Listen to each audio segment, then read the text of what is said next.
So this is GMO-free soy. GMO-free. Now you'll notice there's grass growing up around it. Really doesn't affect the soy that much.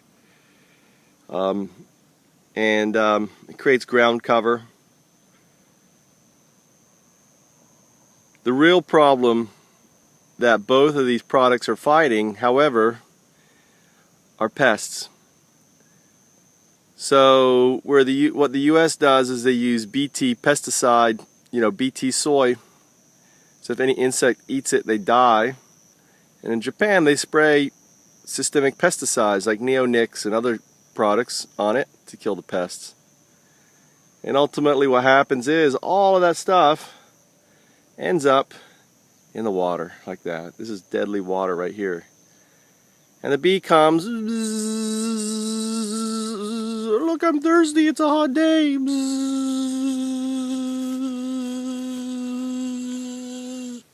Lands on the side here, goes down there, and drinks this water.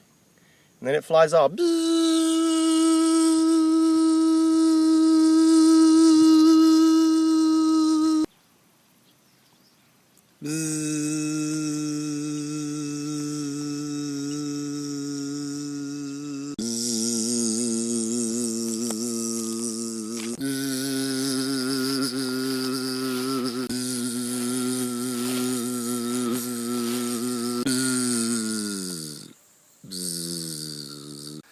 What happens next is he tells all his buddies, and they all go out there and they drink. They bring it back to the hive, and the hive gets sick and die, as you can watch my other talk on bees and water.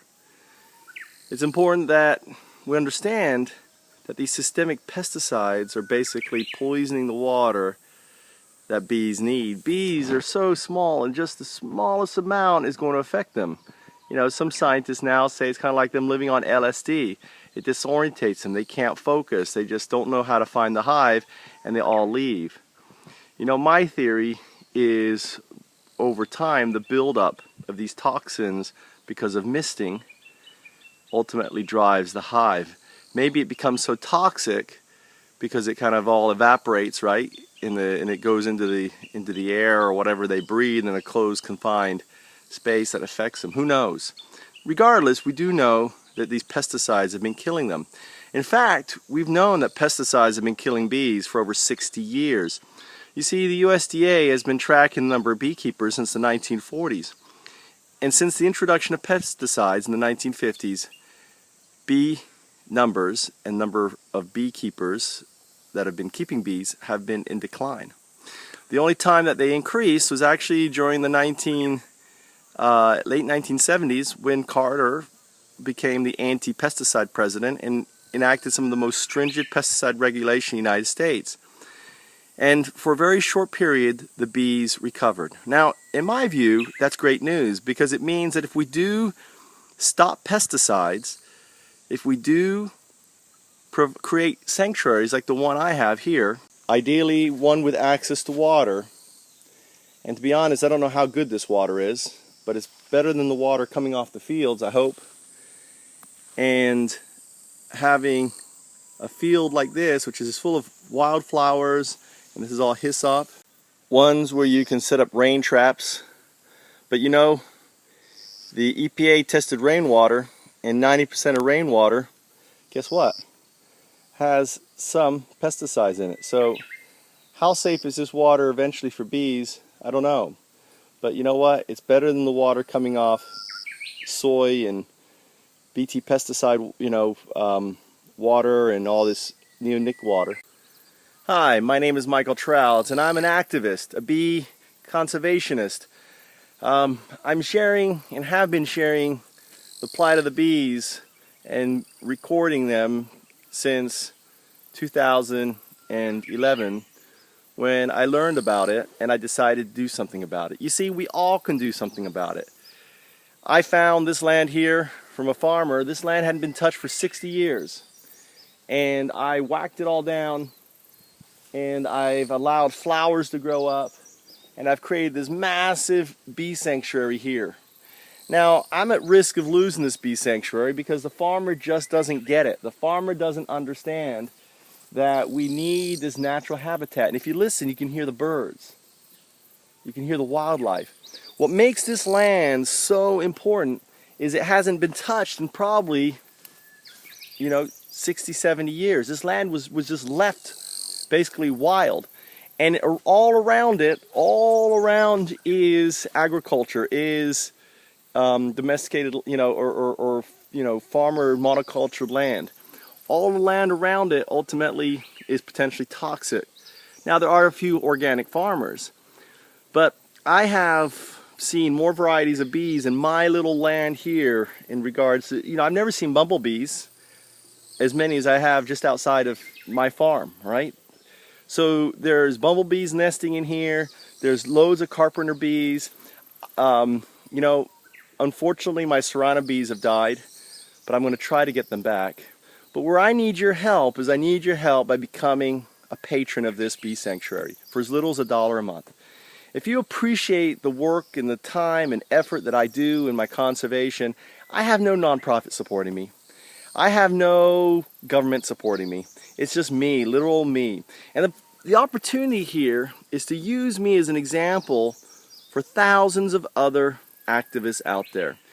For us coming together under an idea that I created called the Found Up. Found Ups are ideas for saving the planet. Setting up a bee sanctuary like this, maintaining it, and I'm going to probably whack it down, soon. I'm curious about some of these plants. Like, I'm curious what this plant's going to be, right? I'm curious. I think it's going to be a white flower. I'm curious if the bees like it.